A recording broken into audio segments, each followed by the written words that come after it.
أعوذ بالله من الشيطان الرجيم. بسم الله الرحمن الرحيم.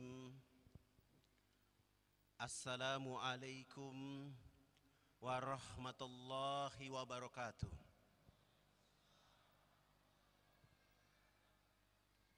إن الحمد لله نحمده ونستعينه ونستغفره ونعوذ بالله من شرور أنفسنا ومن سيئات أعمالنا. من يهد الله فلا مضل له ومن يضلل فلا هادي له. ومن لم يجعل الله له نور فما له من نور. أشهد أن لا إله إلا الله وحده لا شريك له. خاصنا بخير كتاب أنزل وأكرمنا بخير نبي أرسل وأتم علينا بنعمة دين سرية دين الإسلام. قال الله تعالى في الكتاب العزيز: أعوذ بالله من الشيطان الرجيم.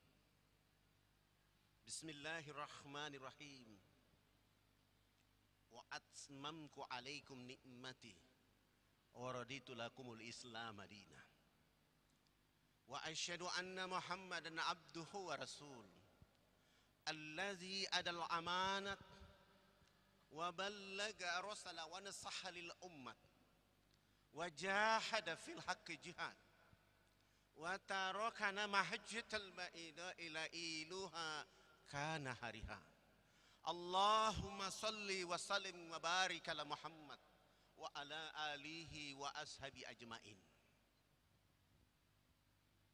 Ma'asyiral muslimin rahimakumullah. Puji syukur selalu mengalir di sela-sela jiwa raga kita memuji Allah tabaraka wa ta'ala.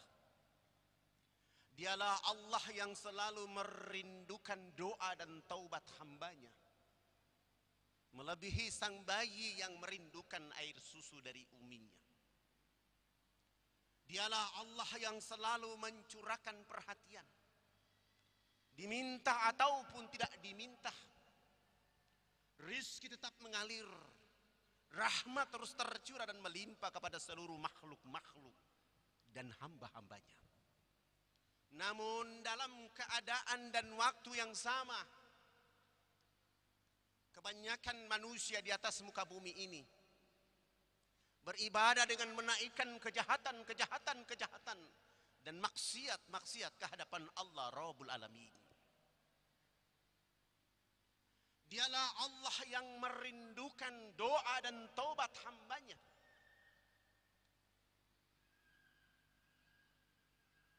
Melebihi manusia di dalam kehidupannya, mencintai dunianya. Dialah Allah yang selalu mengurus segala keperluan hidup daripada makhluk-makhluk dan hamba-hambanya. Sementara dalam keadaan dan waktu yang sama, kebanyakan manusia di atas muka bumi ini mensyukuri dengan menaikkan dosa, bangga dengan dosa, bahkan mereka tidak malu-malu berbuat dosa di alam Allah Rabbul Alamin.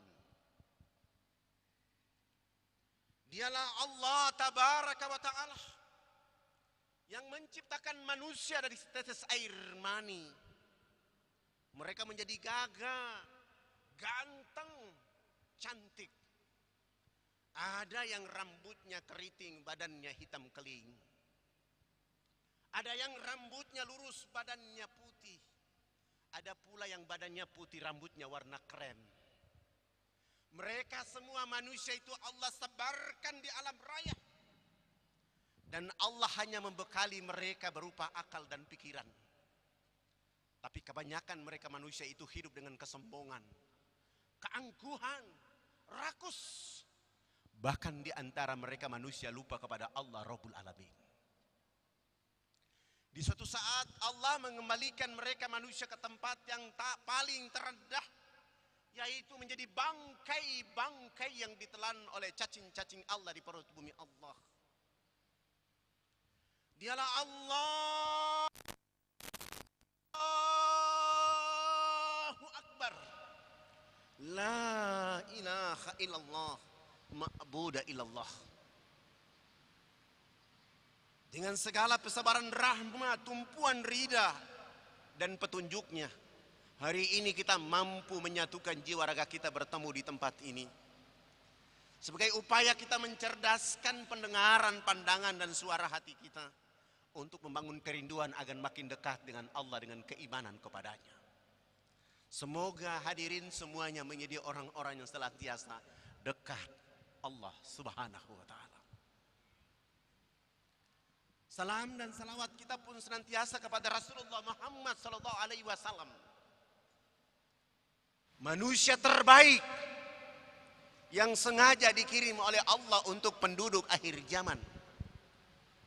Ketika orang-orang hidup di akhir zaman mengikutinya, menjadikannya suri toladan uswatun hasanah, mereka tidak galau di dalam kepemimpinan mereka, mereka tidak galau dalam keimanan mereka, oleh karena telah dicontohkan dengan baik oleh Rasulullah Muhammad SAW.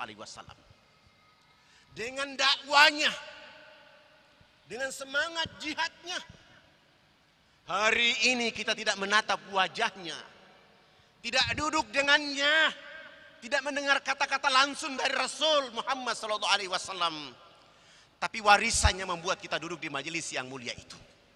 Semoga hadirin semua dengan warisan ini menjadikan Rasulullah menjadi idola terbaik, sehingga mengharapkan ridha dan rahmat Allah serta safah dari Rasulullah Muhammad SAW. Melalui majelis ini saya mengajak kita juga salam dan salawat kita kepada keluarga Rasulullah, sahabat-sahabat Rasulullah, tabi'in tabi'id, guru-guru kita, ulama-ulama kita, mujahid-mujahid bangsa Indonesia yang pada masa lalu tidak ada Indonesia. Mereka berjuang hanya dengan bambu runcing. Mereka waktu itu baru masuk Islam di abad ke-7 dan abad 13. Dijajah 350 tahun. Mereka bangkit dengan iman. Mereka bangkit dengan tauhid. Mereka menghadirkan Indonesia tercinta, menghantam penduduk yang hanya 9 juta itu. Penduduk yang luasnya hanya 425 meter kubik itu. Sehingga Indonesia berdiri dengan tauhid yang baik dan benar. Mereka dengan semangat keimanan mereka menulis, atas berkat rahmat Allah, didorong oleh keinginan luhur supaya berkehidupan kebangsaan yang bebas, Allah beri kemerdekaan itu kepada bangsa yang besar ini. Bangsa yang mayoritas ini, bangsa yang ditunggu-tunggu bangsa-bangsa lain di dunia tentang mayoritasnya. Tetapi sudah 68 tahun kemerdekaan ini, bangsa yang mayoritas muslim ini justru tidak punya nilai, tidak punya jati diri, tidak punya karakter. Bahkan hampir setiap tahun umat Islam Indonesia selalu mengatakan ini darurat, ini darurat, ini darurat, sehingga mencari pemimpin yang tidak mencerminkan tauhid dan akidah mengatur bangsa ini. Allah Subhanahu wa Ta'ala dalam surat 3 ayat 140 surat Al-Imran, ketika perang Uhud kamu terluka. Orang kafir itu juga terluka pada saat perang Badar.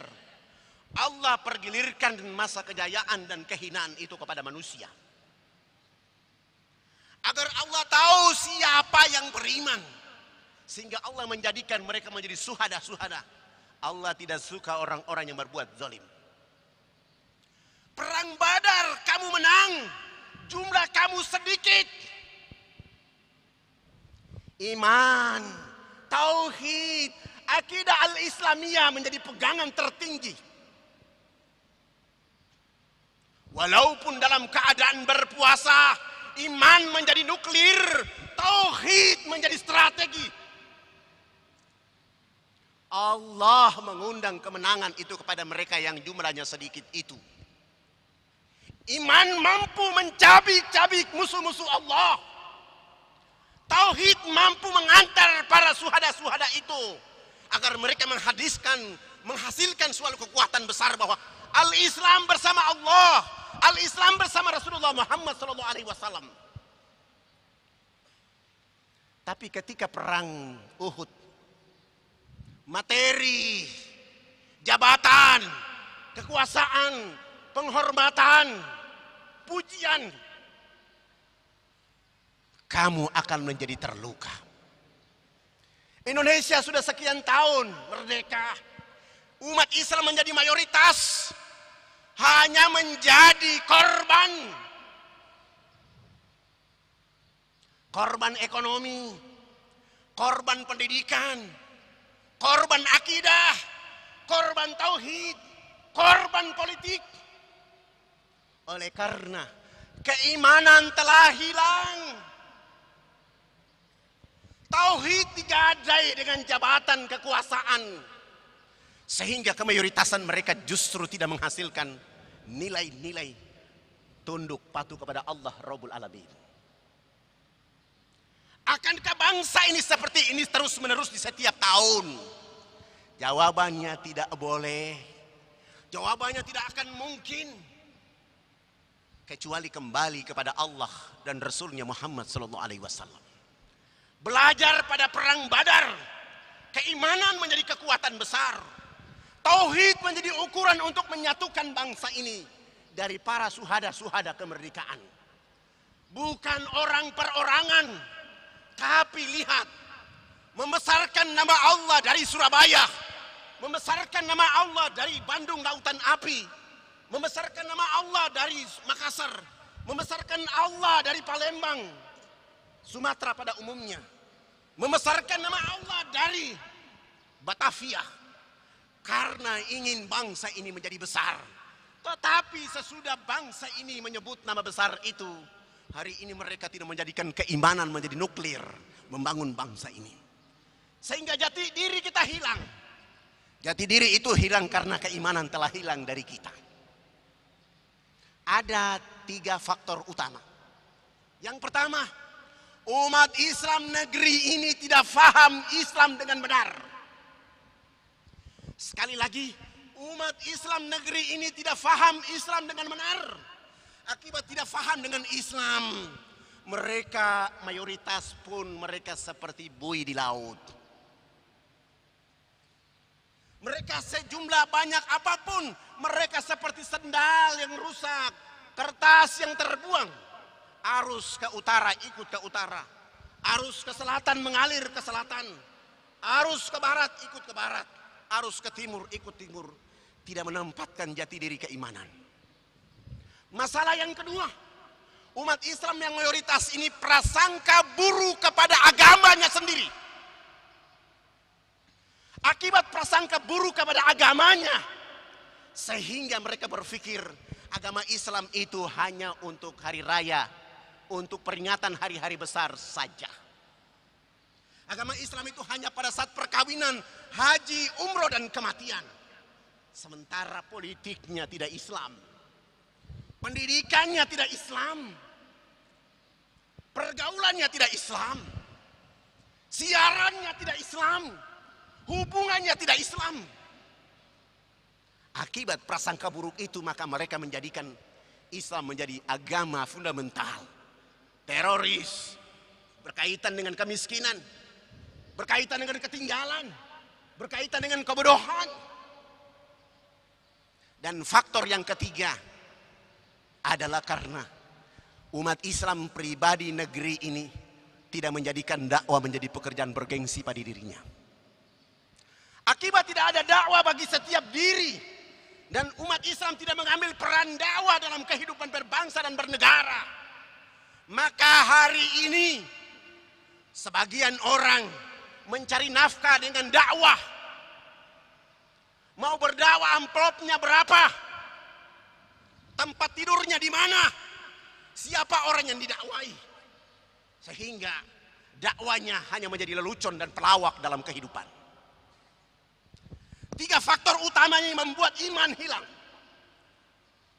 Iman tidak ada walaupun kita beragama Islam. Tetapi justru tidak melahirkan kekuatan nuklir tauhid dan iman kita kepada Allah Subhanahu wa ta'ala.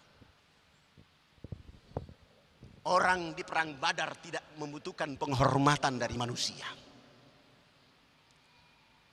Di perang Badar tidak membutuhkan pujian dari Rasulullah.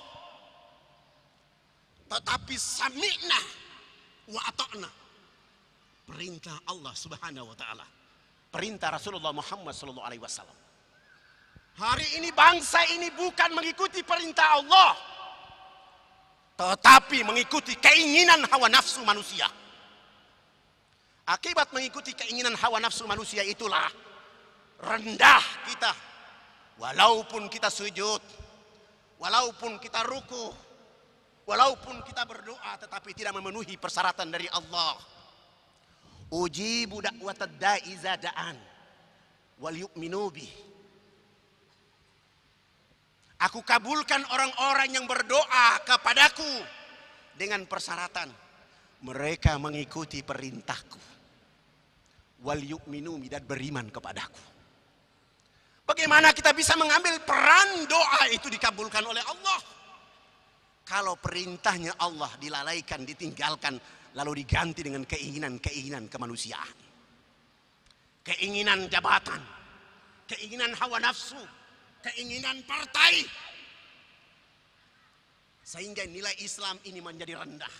Malu pemilu tanggal 9 April yang lalu, di mana nilai mayoritas untuk menghasilkan ulama menjadi pemimpin negeri ini, di mana hasil pemilu 9 April umat Islam bisa menghasilkan sekelebir ulama menjadi pemimpin di negeri ini, justru tidak ada.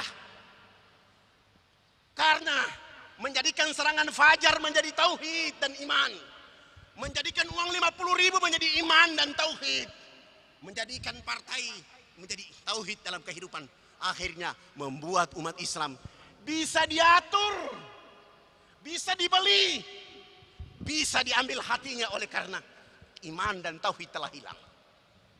Tidak usah kita menyalahkan orang yang ada di luar sana. Marilah kita menjadikan keimanan menjadi kekuatan untuk kembali kepada Allah Subhanahu wa ta'ala. Tanpa keimanan, tanpa tauhid, kita tidak bisa memenangkan pertarungan. Karena kemenangan itu bukan milik manusia. Kemenangan itu bukan milik partai, tapi milik Allah Subhanahu wa ta'ala. Telah jelas, Allahumma malikal mulka tutil mulka miman tasya. Siapa yang bisa mengantar manusia kepada itu? Iman dan tauhid yang bisa membuat Allah mengantar umat Islam tampil di negeri ini. Ingat, Soekarno berdiri di atas Monas dan dia menyampaikan kepada seorang insinyur, wahai insinyur, engkau bangun Istiqlal, saya tidak mau lagi melihat di mataku ada penjajah. Waktu itu masjid ini belum ada. Yang ada adalah gereja katedral. Hiasan dari Soekarno adalah umat Islam harus kuat dengan tauhid, akidah. Lalu hari ini sebagian orang mempelintir bahasa ini menjadi sebuah pembohongan publik kepada akidah dan tauhid. Sungguh terhina dan rendah kita di hadapan Allah Subhanahu wa ta'ala. Jangan bersedih, jangan lemah. Kamu umat yang diangkat derajat oleh Allah Subhanahu wa ta'ala. Kamu umat yang terpilih, kamu umat yang terbaik. Umat terpilih dan terbaik itu hadir apabila umat Islam Indonesia mencapai 3 masyarakat. Masyarakat yang pertama adalah masyarakat ta'muruna bil ma'ruf. Semua orang Islam Indonesia mengambil peran menjadi masyarakat ta'muruna bil ma'ruf. Bukan karena jabatan, bukan karena pujian, bukan karena amplop di balik itu, tetapi ingin menjadi masyarakat ta'muruna bil ma'ruf. Mulai dari ketua RT, RW, lurah, camat, sampai kepada tingkat tinggi, harus bersama-sama mengambil peran ta'muruna bil ma'ruf dalam kehidupan kita. Jangan tunggu hari-hari besar baru kita mengambil ta'muruna bil ma'ruf. Jangan menunggu bulan puasa baru kita berebutan dengan ta'muruna bil ma'ruf. Jangan menunggu kita ditunjuk menjadi ketua panitia baru ta'muruna bil ma'ruf kita ambil. Tidak. Sejak kita menjadi muslim, ta'muruna bil ma'ruf menjadi kewajiban kehidupan kita. Yang kedua, selain kita bicara menjadi masyarakat ta'muruna bil ma'ruf, umat Islam Indonesia harus menjadi masyarakat wa tanhauna 'anil munkar. Ketua RT-nya, RW-nya, lurahnya, camatnya, umat Islamnya mengambil peran menjadi masyarakat wa tanhauna 'anil munkar. Kemana-mana mencegah kemungkaran.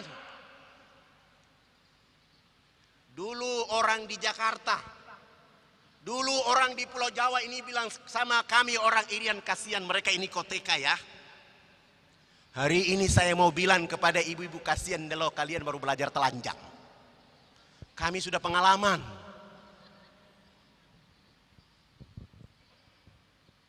Artinya keimanan mengatur kita untuk mengambil hak dan giliran hidup menjadi manusia yang beradab di dalam kehidupan itu.